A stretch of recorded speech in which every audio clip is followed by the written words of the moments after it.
Esto es Venezolanos, un programa sobre el país y su historia, y les habla Rafael Arraiz Luca desde Unión Radio. En nuestro programa anterior ya comenzamos a ver la compañía guipuzcoana y todo lo que significó para Venezuela.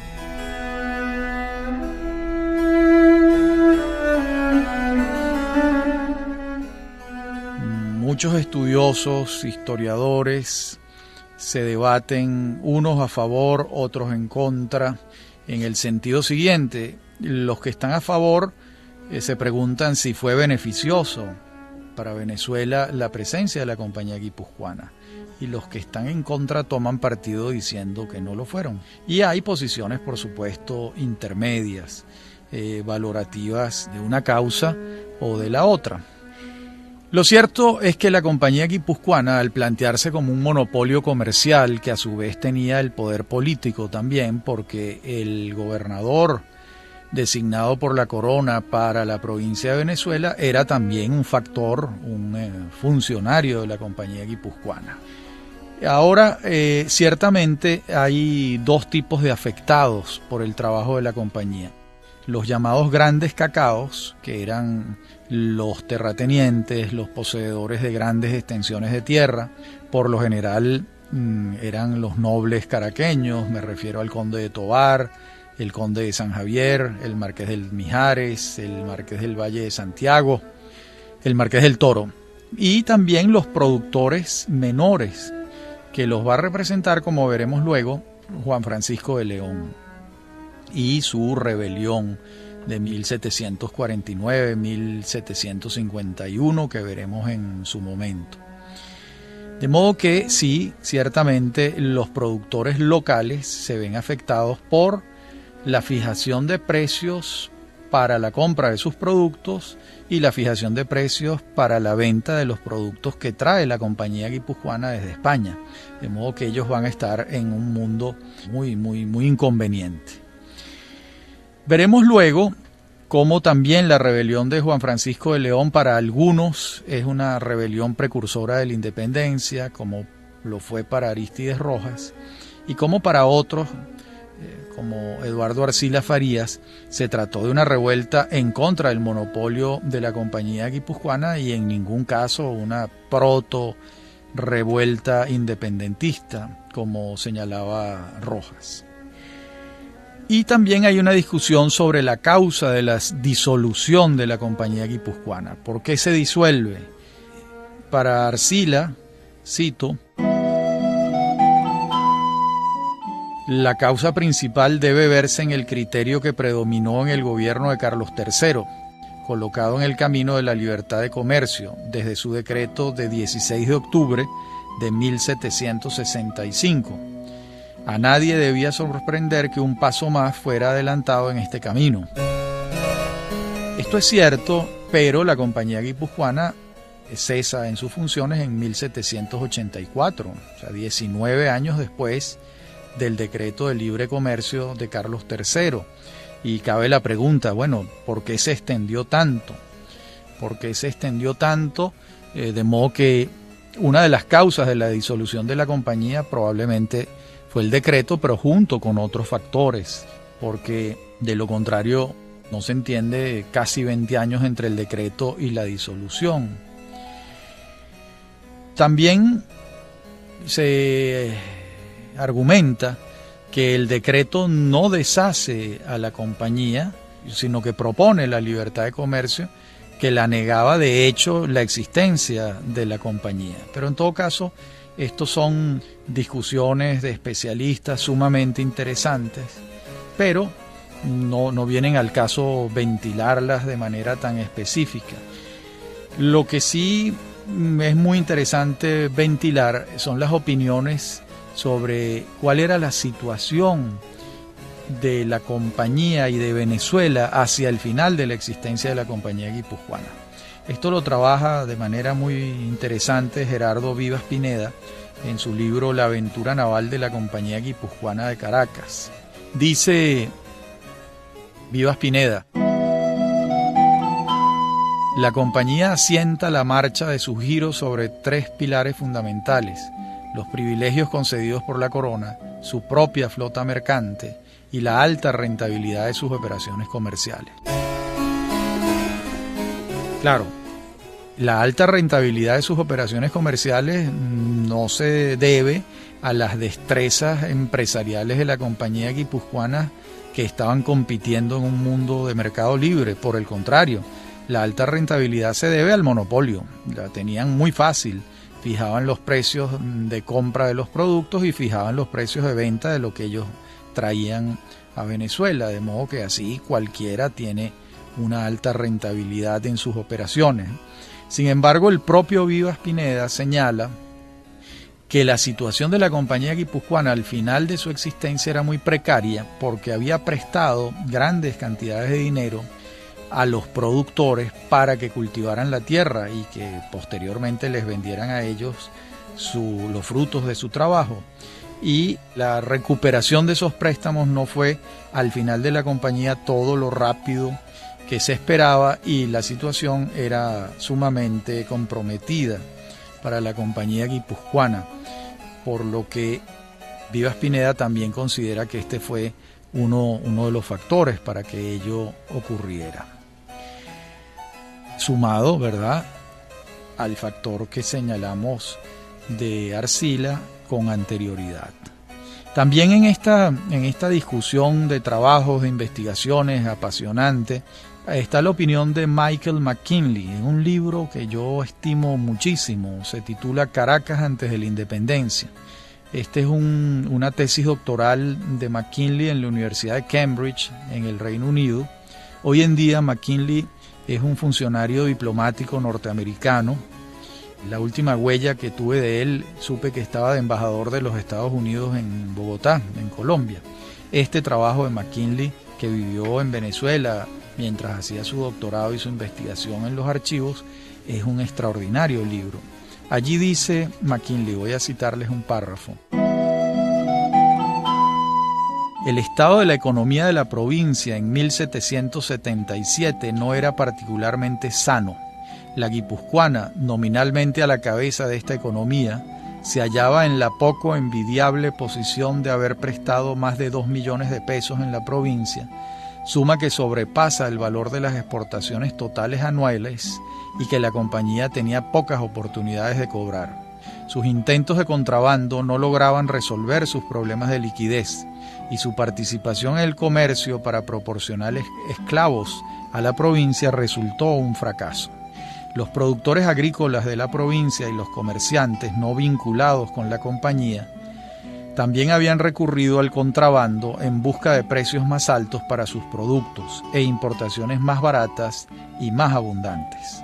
Pero el contrabando no era una solución a largo plazo para las necesidades de una economía aún dedicada exclusivamente a la producción del cacao, un producto que no tenía mucha demanda fuera de la madre patria y Nueva España. Introduce McKinley aquí un factor importantísimo que es el contrabando.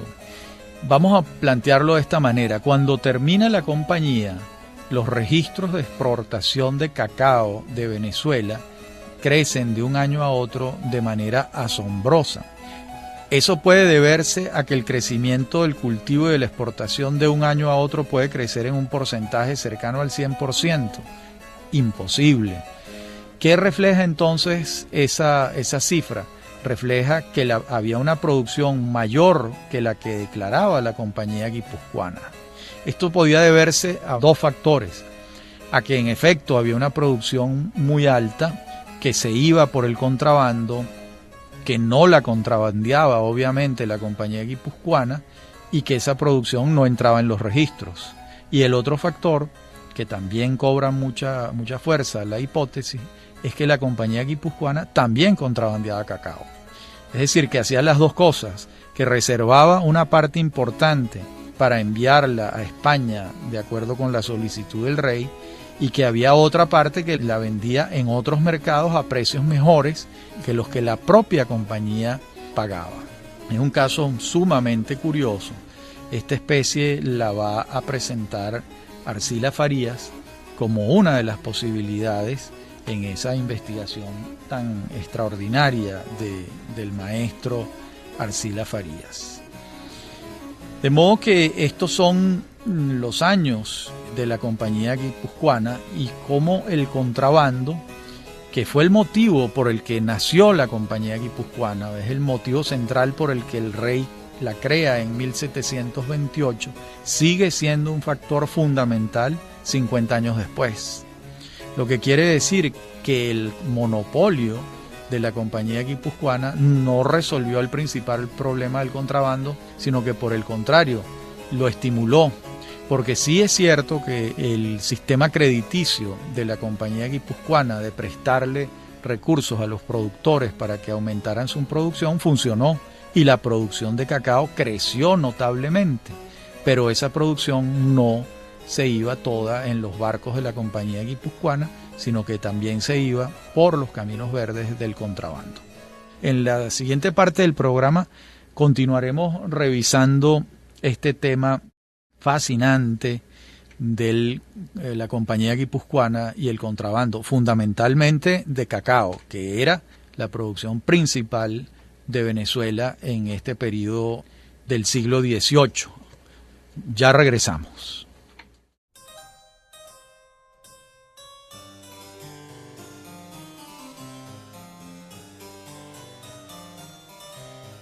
Veníamos hablando de la Compañía Guipuzcoana y el contrabando, y hay un investigador norteamericano, Ronald Hussey, en su libro La Compañía de Caracas 1728-1784, en el que señala que esta fue la causa de la animadversión que cosechó la compañía entre los criollos, es decir, el combate al contrabando. Vamos a citar a Hussey, que abona la tesis de McKinley y de Arcila.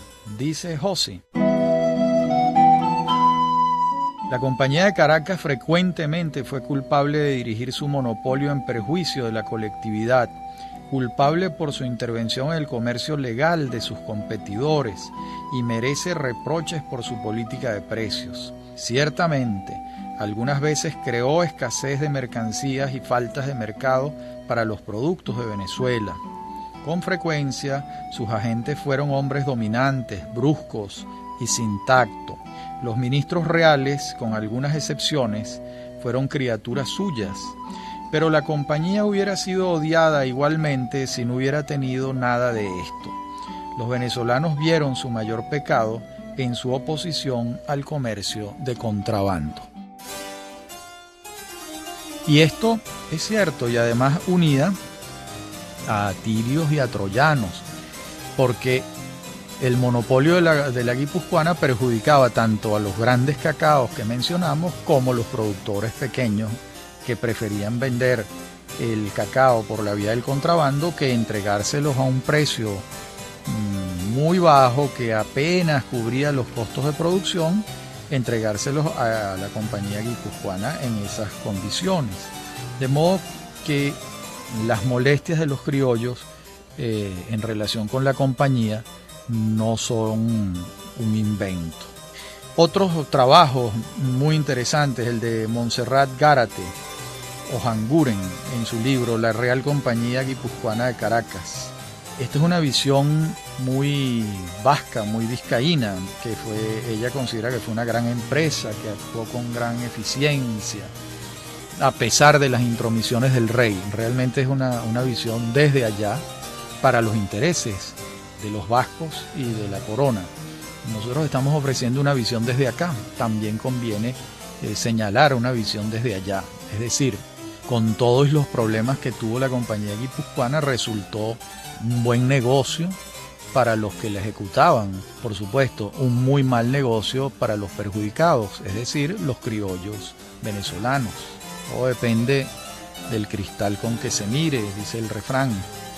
John Lynch, por su parte, este extraordinario hispanoamericanista, uno de los mejores historiadores de América Latina y de Hispanoamérica, que es lo mismo, en su libro titulado La España del siglo XVIII, dice lo siguiente: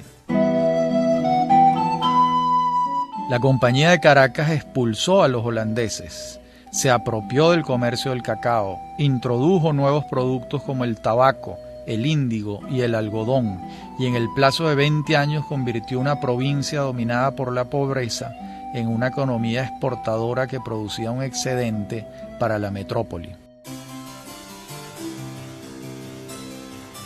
Una visión optimista, la de Lynch, y sin embargo con mucho de verdad, porque es cierto que la incursión crediticia financiera de la compañía guipuzcoana logró incrementar la producción de cacao y de estos otros productos que él está señalando, el tabaco, el índigo y el algodón.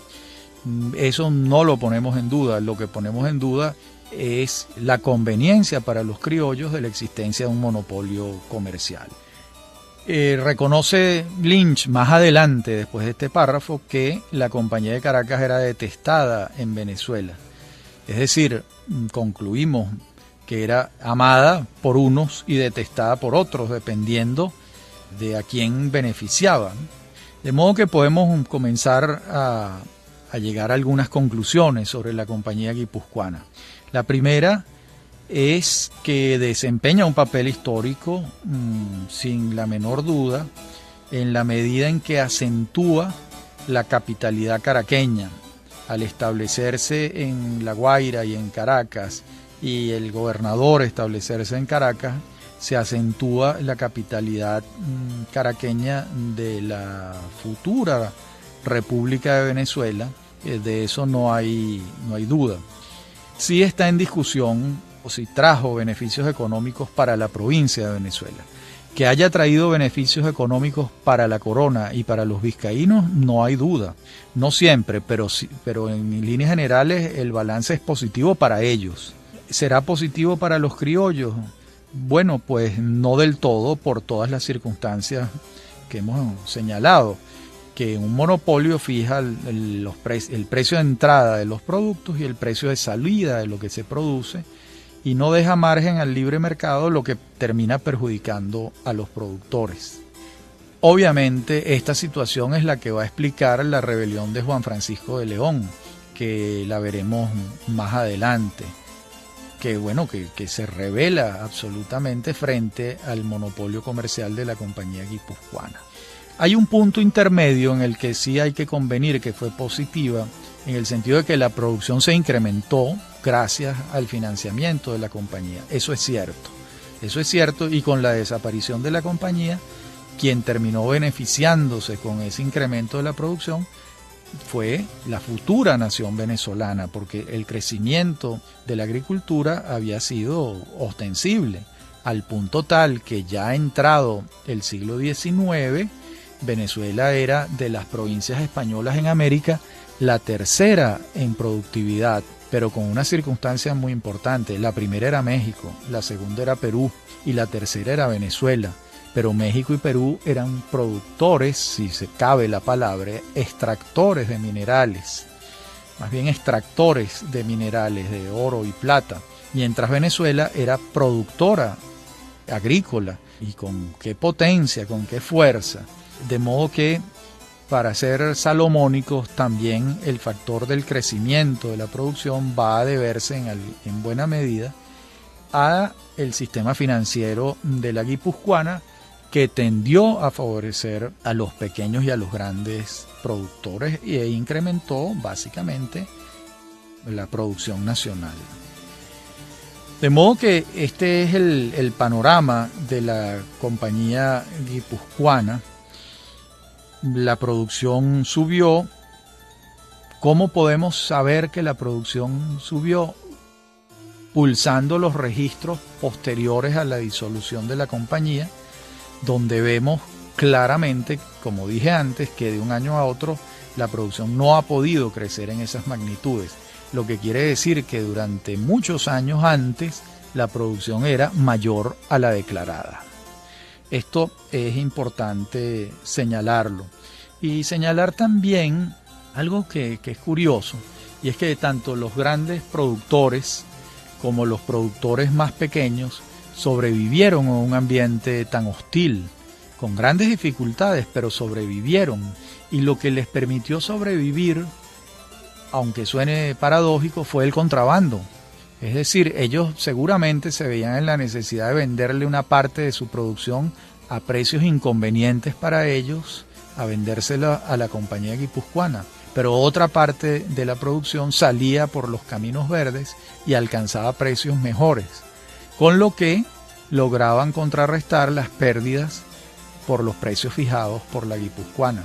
De modo que esa destreza que tuvieron para sobrevivir los productores en un ambiente tan hostil, no podemos dejar de señalarla, esa destreza, y también señalar la inconveniencia de los monopolios, cómo los monopolios, fijando los dos extremos, el precio de entrada y el precio de salida, perjudica tremendamente a la producción. Y ustedes dirán, bueno, pero en este caso no fue un perjuicio tan grave, porque la compañía guipuzcoana, con su financiamiento de los productores, logró incrementar la producción notablemente en 50 años. Sí, eso es cierto. Y ese es, digamos, ese es el matiz, esa es la excepción, ese es el matiz que fue fijarse en algo como en este caso. Es decir, este es un caso que matiza la afirmación de que todos los monopolios comerciales son negativos para la producción. Claro, pero nadie puede decir en términos teóricos que son favorables cuando se tolera el contrabando. Y eso fue en el fondo lo que estaba ocurriendo aquí. De modo que eso es lo que podemos decir sobre la compañía guipuzcoana. Es un periodo largo, 50 años. En estos, a lo largo de esta serie que estamos historiando, veremos cómo los nombres y apellidos de todos los gobernadores de la provincia de Venezuela durante este periodo son vascos, porque el rey le entregó también el poder político a los vascos. Recordemos también, lo dijimos en el programa anterior, que la compañía guipuzcoana forma parte de las reformas borbónicas, reformas mediante las cuales la corona española está tratando, y lográndolo en muchos casos, de obtener mayores recursos de sus provincias americanas mediante distintos mecanismos. Uno fue el monopolio comercial de la compañía guipuzcoana en el caso venezolano, pero hay otros. También señalamos la figura del intendente y también el proyecto de los Borbones de reducir el poder del cabildo, de acotar el poder de los criollos, de acotar y reducir el poder de la iglesia. Todo esto dentro del espíritu de las reformas borbónicas que buscaban meter en cintura a las provincias americanas y lograr el mayor provecho económico de estas provincias vía tributos o vía este caso de monopolio comercial fijado en esta compañía, que les recuerdo era una compañía donde el 51% de las acciones eran del rey de España y el 49% de las acciones restantes eran de empresarios vascos, en su mayoría armadores, dueños y fabricantes de barcos que se dedicaban al comercio marítimo. En la próxima parte del programa vamos a ver la rebelión de Andresote en 1731, que fue digamos que la primera rebelión que tuvo que enfrentar la compañía guipuzcoana. Ya regresamos.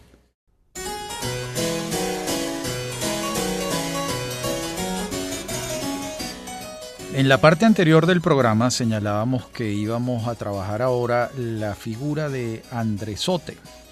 Lo primero a advertir es que quien ha estudiado mejor al personaje fue el historiador Carlos Felice Cardot, en dos obras importantes. Felice Cardot se basa en el expediente original que reposa en el Archivo de Indias de Sevilla, hasta donde fue este historiador a trabajar, a compulsar el expediente, y con base en el estudio del expediente pudo reconstruir el episodio de Andresote. Antes habíamos dicho que en los primeros 3 navíos de la compañía guipuzcoana llegaron tanto el director de la compañía, que fue Pedro José de Olavarriaga, el autor del informe que dio pie a la creación de la compañía, tanto como el gobernador, el nuevo gobernador, que se llamaba Sebastián García de la Torre. Entonces era un coronel de infantería. Apenas llegan ambos, se encuentran que el primer desafío que tienen es el de lo que entonces se llamaba un negro cimarrón, es decir, un antiguo esclavo africano que había alcanzado la libertad, que se había escapado de sus dueños y que estaba libre, por eso se le llamaba cimarrón. A este cimarrón se le conoció con el nombre de Andresote, pero su nombre exacto era Juan Andrés López del Rosario. Y Juan Andrés López del Rosario, Andresote, estaba libre, se había alzado en el valle del río Yaracuy. Dice Olavarriaga en su informe que Andresote andaba acompañado por mucha gente y se dedicaba al comercio furtivo con extranjeros, así lo señala Olavarriaga. Olavarriaga se está refiriendo específicamente a los holandeses de Curazao, en menor medida de Aruba y Bonaire, que no eran islas que se hubiesen desarrollado mayormente para la época, en cambio Curazao sí. Estos holandeses tenían una sociedad, un acuerdo con Andresote, y no solo con Andresote, sino la mayoría de los hacendados de la zona del río Yaracuy. ¿Por qué estos hacendados tenían ese acuerdo secreto con los holandeses? Por una razón muy sencilla: los precios que pagaban eran más altos que los precios que pagaban los españoles a precios controlados. Ahora, hay que hacer la salvedad de que cuando llega la compañía guipuzcoana, esta situación ya está en pie. No es una situación que sobreviene a la presencia de la compañía guipuzcoana, no. Ya antes de la compañía guipuzcoana, Andresote y muchos hacendados de Yaracuy preferían venderle sus productos a los curazoleños que a los españoles en tierra firme, porque pagaban mejores precios. Ahora, la compañía guipuzcoana quería sentar un precedente y dar un ejemplo de persecución del contrabando. Y entonces la emprende contra Andresote, a quienes terminan convirtiendo en un emblema de estas operaciones comerciales en la zona de Yaracuy. Para el momento en que ellos deciden, ya la guipuzcoana, enfrentarlo, pues los españoles anteriores a la llegada de la guipuzcoana ya habían intentado someter a Andresote. Esto fue lo que hizo Luis Arias Altamirano el 30 de julio de 1731 y no lo logró. Y la misma suerte de fracaso tuvo Juan Romualdo de Guevara con un grupo de soldados, quienes intentaron tomar las bocas del río Yaracuy para impedir el paso de Andresote y sus canoas, sus barcos, y tampoco lo logró. De modo que ya a la guipuzcoana y su nuevo intento la antecedían dos fracasos. Finalmente, ante la presión de Olavarriaga, el gobernador Sebastián García de la Torre envía a Juan de Manzaneda a perseguir a Andresote y su tropa. Y Manzaneda sale con 250 hombres desde San Felipe el Fuerte, es decir, desde la ciudad de San Felipe, que se llamaba así, San Felipe el Fuerte. Bueno, el resultado fue de nuevo el fracaso. Andresote y su gente conocían los parajes de esa zona como la palma de su mano, eludieron la persecución y los derrotaron, y con un agravante mayor, y es que del pequeño ejército de Manzaneda de 250 hombres, 44 se pasaron al bando de Andresote al advertir que era imposible vencer a Andresote y su gente. De modo que ya iban 3 derrotas, una detrás de otro, en la persecución de Andresote. Después de la derrota de Manzaneda, pues a García de la Torre no le quedaba otro camino que asumir el mando él mismo y él mismo intentar apresar a Andresote. Y eso fue lo que hizo. Salió a perseguir a el rebelde y su hueste y sus seguidores. El 6 de febrero de 1732 sale de La Guaira rumbo a Puerto Cabello y luego a San Felipe el gobernador García de la Torre. Entonces, cuando llega a San Felipe, se entera de que Andresote ha tenido la noticia de que eso va a ocurrir y simplemente se montó en alguno de sus pequeñas embarcaciones y se fue a Curazao, a donde los españoles no podían llegar, porque, como sabemos, estas islas habían pasado a manos holandesas a partir de 1634, es decir, un siglo antes, y era el refugio pues de mucha gente que de alguna manera tenía problemas con las autoridades o la justicia venezolana. Andresote se fue a Curazao, sale de la escena, sus seguidores no se van a Curazao, sino que permanecen en Yaracuy y ya veremos lo que ocurre con ellos. Ahora, no sabemos cuándo muere en Curazao Andresote, no hemos podido encontrar noticias sobre su fallecimiento, y por más que sí se consiguen comunicaciones de las autoridades españolas pidiéndole al gobernador de la isla de Curazao, que entonces se llamaba Juan Pedro Van Collen, que les diga el paradero de Andresote, si está allí, qué hace, etcétera, ¿no? Y el gobernador nunca respondió. Entonces viene un nuevo capítulo que es el de qué hacer con los seguidores de Andresote, qué hacer con ellos. Y el gobernador García de la Torre decide detenerlos, hacerlos presos por cómplices de Andresote.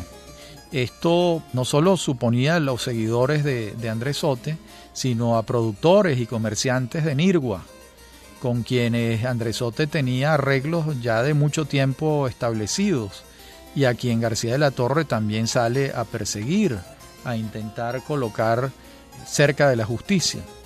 De modo que la persecución se inicia, se pone ardua, y la Iglesia Católica decide intervenir para buscar una solución relativamente pacífica.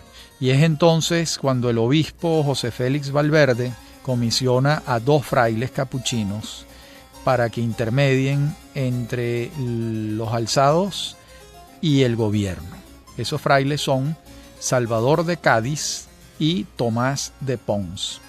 Este caso es verdaderamente insólito y muy interesante, porque los frailes entablan un diálogo con los alzados y los alzados se van pacificando. A cambio, los frailes les ofrecen el perdón de García de la Torre. Le dicen: depongan las armas, va a haber un perdón, entréguense, no serán hechos presos, pero desistan de estar armados y de practicar el contrabando. De tal modo que los frailes intentan ese camino. En el ínterin, los informes que envía la compañía guipuzcoana acerca de la manera como García de la Torre ha enfrentado el caso de Andresote surten efecto, y García de la Torre es destituido. Y de inmediato envían un nuevo gobernador que se va a llamar Martín de Lardizábal. Lardizábal persigue judicialmente a García de la Torre, y a este no le queda otro camino que asilarse en el convento de San Francisco, en Caracas.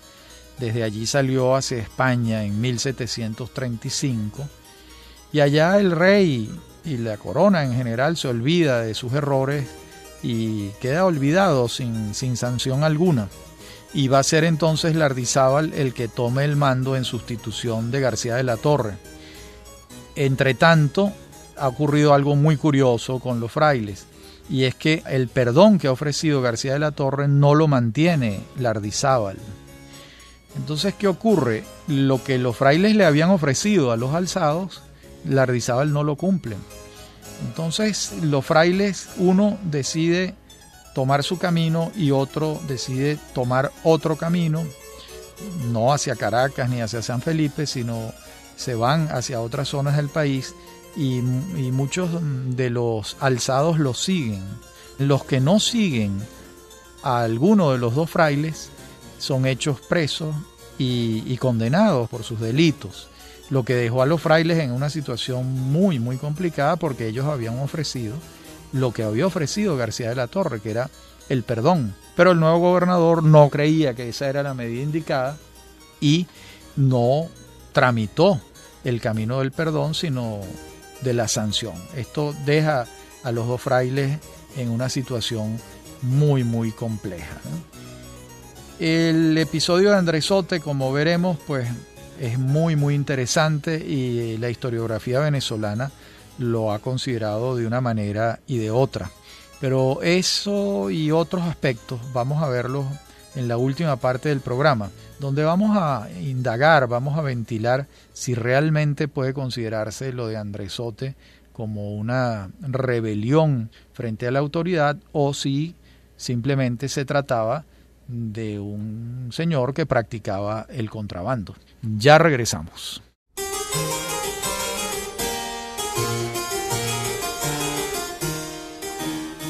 Decíamos en la parte anterior del programa que íbamos a ventilar si se trata la rebelión de Andresote de una rebelión contra el poder constituido o si se trata de un hombre que está rebelado frente al poder constituido en razón de su actividad económica.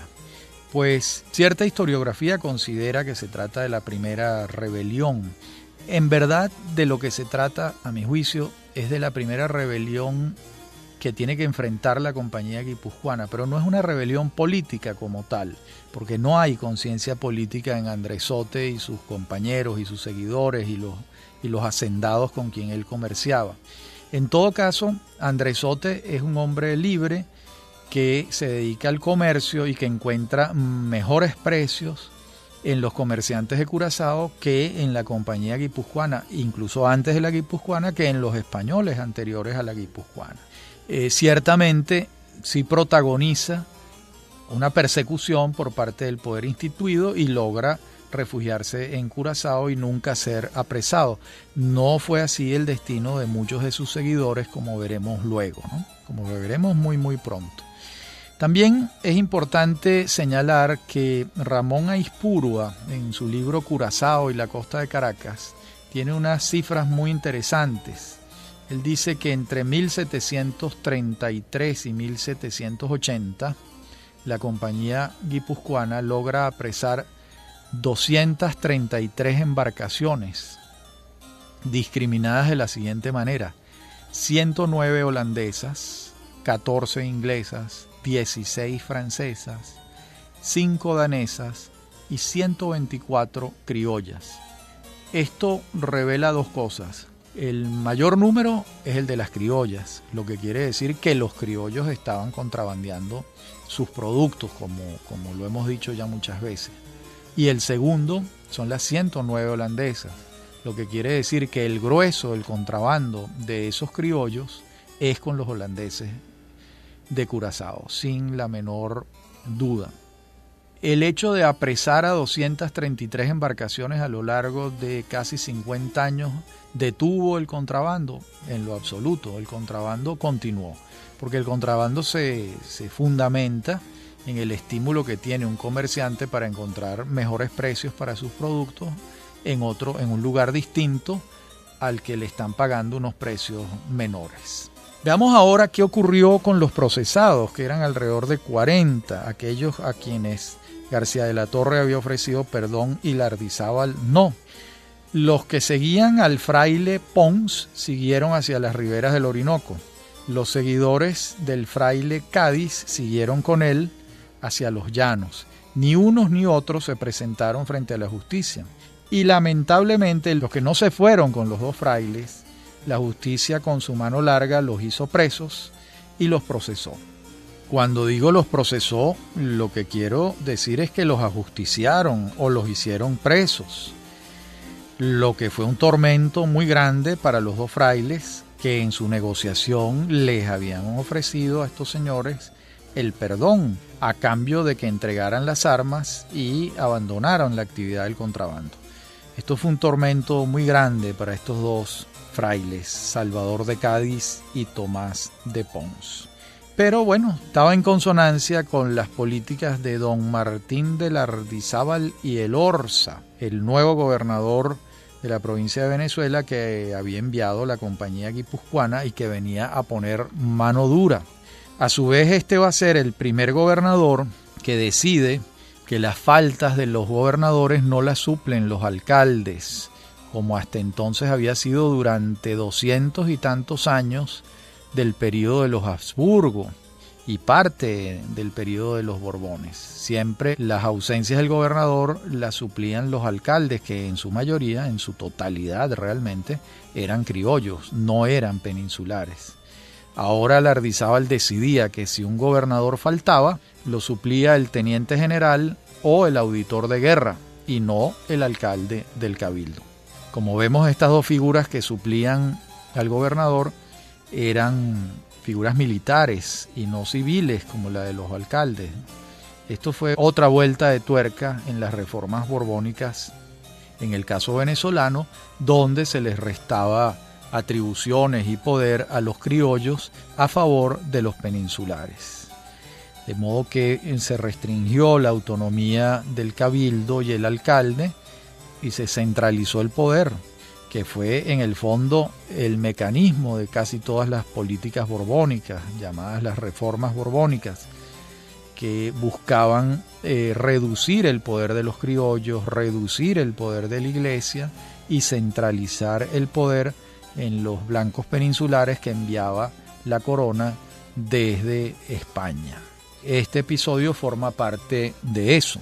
A su vez, la corona decide que don Martín de Lardizábal y Elorza venga, ya que le otorga poderes de comandante general y de juez pesquisidor, es decir, tareas ejecutivas y judiciales. Viene investido de doble autoridad para el ejercicio de sus funciones.